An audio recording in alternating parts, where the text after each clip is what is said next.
Glaive City family, what is up? It is Bobby on the north side of Chicago, about to go into the grocery store and go to a section I don't normally go to, the booze section, to tell you why there's a healthy dose of weed killer from Monsanto's Roundup in the beer, the wine, the bourbon, the rye that you might drink every day. And that's a darn shame, because you think of Roundup and you think of GMO crops, but it doesn't just stop at GMO corn and soy. Roundup is sprayed on a lot of things as a desiccant, as a drying agent, and it affects a lot of wheat and oats and grains. And what do you think beer and booze is made from? It's kind of shocking, so let's go upstairs and show you what to buy, what to avoid, and why when it comes to booze. Before we get up there and do our thing, you know the drill. Like, subscribe, share. All those things are just lovely, but to make sure you don't miss any content going live, there's a bell icon below the video. Enable all notifications, then make sure on your device pushes are enabled from YouTube, because we have 5-6 videos going live every week. These kind of videos, live stream cooking demos that are a lot of fun.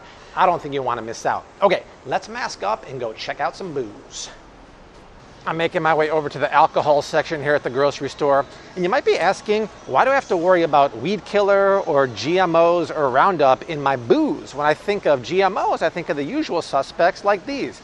Anything containing corn, like corn chips. Anything containing soy at the grocery store. And that is true, those are GMO crops.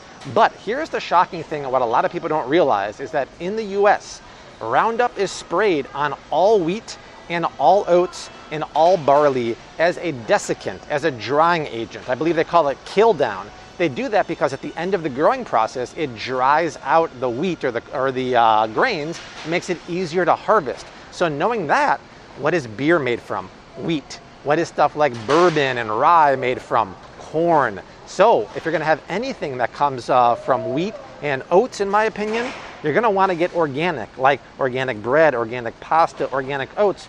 Otherwise, they score very high in glyphosate, the active ingredient in Roundup. So knowing that, let's mosey on over to the alcohol section and tell you how it's pretty much in all alcohol we drink every single day. Here we go. See all of these beers over here? Most of them, my friends, are going to have glyphosates in them. So knowing that, what can you do?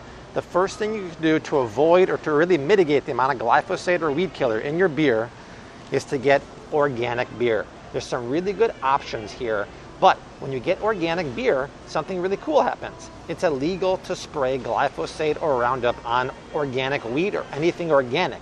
That being said, the crazy thing is even some organic samples of beer tested with some levels of glyphosate. Why is that? Because glyphosate is so widely used in this country and in this world, on corn, on soy, on conventional wheat, oats, and grains, that it really permeates into the soil and affects the surrounding crops. So if you have an organic field next to a conventional field, it's going to run off into the soil. I believe for every acre of land, there's half a pound of Roundup and glyphosate in that land. So organic is still a much better step, and there's great options. But you can also do this. You can go and buy something like a German beer. If you don't have access to organic, I'd say buying a German beer is your second best option. Why? Because Germany is actually doing steps to eliminate the use of Roundup in their country. They're so proactive that a 2016 study showed high levels of glyphosate in their beer. They said, homie, don't play that. And by 1 year later, they severely limited or mitigated the amount of glyphosates in their beer. And there's a bunch of countries that are actually going to outlaw the use of glyphosate by the year 2022 or 2025. But until then, it's really up to you to know which ones are low glyphosate. So Germany beer is a good place to start, but I'd really go with organic beer. Try to find it. That's going to be your best bet to avoid glyphosates. Here we go. I was looking for something like this. If you're wondering what beers have the highest amount of glyphosates, it tends to be the most conventional beers around. So stuff like Budweiser, Miller, Coors, and when it comes to wine, stuff like Sutter Home and those basic conventional brands, those are the ones that tend to have the highest amount of glyphosates. So especially stay away from those if you still are going to drink conventional beer. Wine. Wine is actually my preferred drink of choice. If you see me do the YouTube live streams, you see me drinking keto wine, which I'll talk about in a minute. But a lot of people don't realize that the wine industry is actually very dirty. Wine can use up to 75 chemicals to make the wine. They almost all use added sugar during the winemaking process, and they don't put that on the label. They don't have to tell you any of that. So I actually think a lot of the reason why people get headaches is not from sulfites, it's from the chemicals and added sugar. And even if you buy an organic wine, well, that might be slightly better, but it's still chemicals being used. Just because something is organic doesn't mean there's no chemicals. It's just organic approved chemicals, and they're still adding sugar. So what do? I would buy sugar-free, chemical-free wine, and it's actually becoming a little more prevalent. I think of a couple brands off the top of my head. There's Dry Farm wines. There's one that I drink called the Secco Wine Club.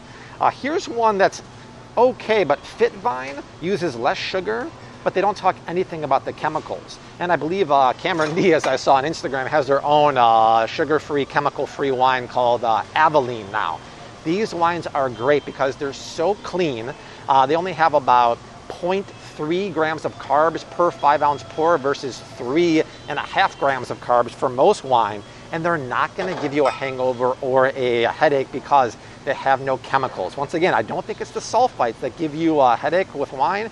I think it's all the chemicals. There's one called Mega Purple that can be devastating. I drink Secco Wine Club. I'll put a link down below in the description box for discounted shipping. But once you try clean, organic, sugar-free, chemical-free wine, I think the game will really, really change. Just keep in mind, the wine you get from the grocery store, wherever you're getting it, has a lot of sugar and chemicals, and the cheap ones, like Sutter Home, actually can have glyphosates in it too. You don't want that kind of stuff in your body. For all the bourbon, whiskey, and rye lovers out there, what are these alcohols made from? Corn. If it's not non-GMO or organic corn, it's gonna be made with GMO corn and sprayed like smithereens with Roundup, for the exception of a few Kentucky bourbons, which is really cool. So, Four Roses, Buffalo Trace, and Wild Turkey all use non-GMO corn, which is really, really cool. Some of them do it because the international markets just don't want GMOs. Internationally wise, GMOs are very, very faux pas, but here in the US, we're not quite as tough on them. But other reasons why they do it is because it can take 5 to 15 years to make a bottle of bourbon.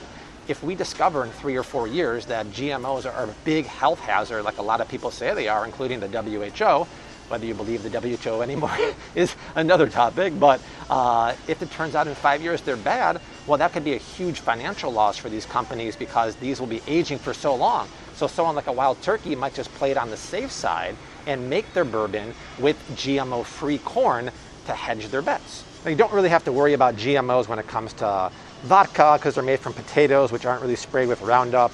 You don't have to worry about what a tequila, which is actually my preferred alcohol of choice if I'm gonna have it. I love a good top shelf añejo tequila. Of course, George Clooney sold that brand. I think he made more money selling that brand than he did his whole acting career. You really have to worry about the ones that are made from grains like rye and corn. Those really should be non-GMO. And when it comes to Scottish whiskey, you have to ask or check directly because I know a lot of European companies ban GMO corn. I don't know if that's the case necessarily with a Scottish or Irish whiskey or anything like that. You might want to check. But for the American ones, I would stick with the Four Roses, the Buffalo Trace, or the Wild Turkey.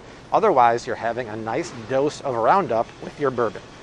The thing about Roundup and weed killer and glyphosate, the active ingredient in Roundup, is that it goes way beyond booze. It goes to the foods that we eat almost every day at the grocery store because anything with non-organic corn and soy is going to be sprayed with Roundup. And anything with wheat or oats is going to be sprayed with Roundup too. But it affects other products too. For example, legumes. Legumes tend to score high in glyphosate unless they're organic. If they're organic, they're very, very safe. If they're conventional, they're not. Why is that? Because Roundup is sprayed everywhere that it runs off into the soil. The funny thing is, I think Bayer bought Monsanto a couple years ago for a ton of money, and now there's so many lawsuits for billions of dollars. They're going to lose money on that investment. So that's what you get for buying the devil. But be very, very leery because do you really want to put stuff like weed killer and Roundup and glyphosates in your body? No. And there's a lot of studies that say, hey, this is not safe. But the problem is there's so much money in it that there's a lot of studies in the US that say it is safe. It's not. That's the reason why a lot of European countries have banned it. And heck, even the WHO in 2017 said Roundup and glyphosates are bad. So if they can get on board with that, you know it's a bad thing. So I think you really want to avoid Roundup and glyphosates in the foods we eat every day. So if you're going to get wheat-based products, make them organic.